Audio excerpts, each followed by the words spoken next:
Yadav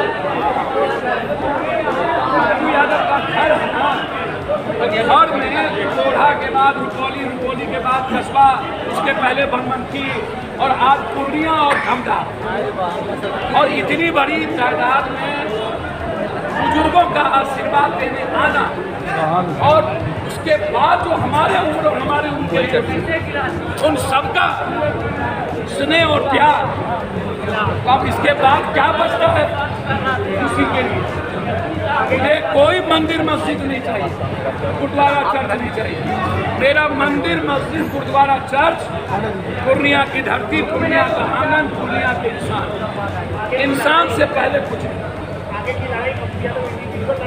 sir बहुत clear है, मैं चाहता हूँ हर कीमत पर भारत की डेमोक्रेसी, नफरत को खत्म करने, इतिहास बचाने के लिए और कोसी सीमांचल की आज़ादी के लिए हम गठबंधन के साथ आज तक हैं, आगे भी खड़े रहेंगे। यदि गठबंधन की कोई लड़ाई सबसे ज़्यादा लड़ी तो पप्पू यादव, यदि सरकार पर जब भी हमला हुआ उसको बचाया तो पप्पू यादव ने बचाया, कोई और ने नहीं। हम सरकार और गठबंधन की आवाज़, कांग्रेस के साथ हम हमेशा खड़े, हम हमेशा आशावादी हैं। हम उम्मीद करते हैं कि कोसी सीमांचल जो कंप्लीट रूप से इतिहास बचाने का काम करेगा मिथिलांचल, वहाँ नेक टू नेक सीट पर गठबंधन तय करे, और ये समय का डिमांड है और पूर्णिया की ताकत का एहसास है।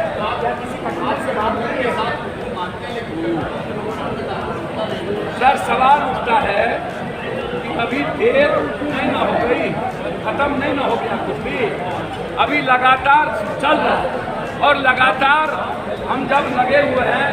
अभी मध्य प्रदेश और राजस्थान और छत्तीसगढ़ का चुनाव, और दुर्गा पूजा के बाद तो हमने पूर्णिया, अब 29 तारीख को सहरसा में बनी है, फिर 5 तारीख को सुपौल में, अररिया में, किशनगंज में, पूर्णिया पप्पू का है। लेकिन जो ताकत है कोसी सीमांचल में, आप पप्पू यादव को, पप्पू यादव के वहाँ से, घर से, आंगन से, धरती से अलग कर दीजिएगा, हमारे भाई से, हमारे बाप से, बेटे से अलग कर दीजिएगा, इस जन्म में संभव नहीं है।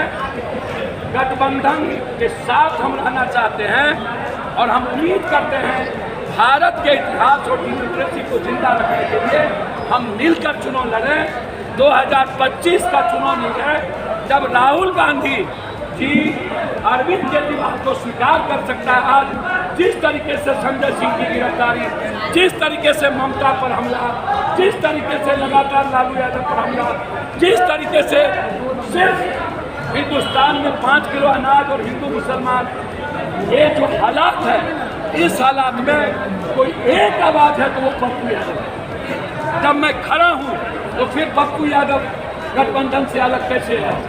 वर्तमान सांसद कह रहे हैं कि वो लड़ेंगे चुनाव 2024 का। मैं किसी के बारे में कुछ नहीं कहना चाहता हूँ। अच्छी बातें हैं, उनका स्वागत है, वो क्या है वो जनता तय करेगी। पूर्णिया की जनता सांसद, एमएलए, एमपी बनाती है, दिल्ली पटना नहीं बनाता है। दिल्ली पटना तय करता है जमीन क्या कहता है, और तय करना पड़ेगा दिल्ली पटना कि पूर्णिया की जनता क्या कहती है। आज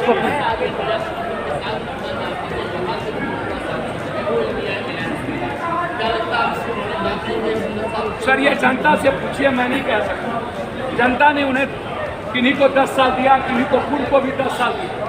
वो 5 साल के बाद कोई आदमी निकलेंगे, किसी को गाली गलौज करेंगे। जात का ताकत दिया पप्पू यादव के लिए। मैं बार बार कहता हूँ, 13.5 करोड़ जनता के लिए ना पप्पू 4.5 साल लड़ा, उसमें पूर्णिया भी आता है ना। कहाँ थे कोरोना में, कहाँ थे कोटा में, कहाँ थे पटना के बाहर में, कहाँ थे जब पूर्णिया में घटना घटती है तब, कहाँ थे जब आदिवासी पर जुल्म होता है तब, कहाँ थे जब आप समाज के कमजोरों पर जुल्म होता है तब, कहाँ थे जब नालंदा में दंगा हुई, सासाराम में दंगा हुआ, पप्पू यादव की गिरफ्तारी हुई, कहाँ थे तब, कहाँ थे तब जब रोसड़ा में दंगा हुआ, जब घटना 3-4 लोग मारे गए, कहाँ थे तब जब पटना चल रहा था, कहाँ थे?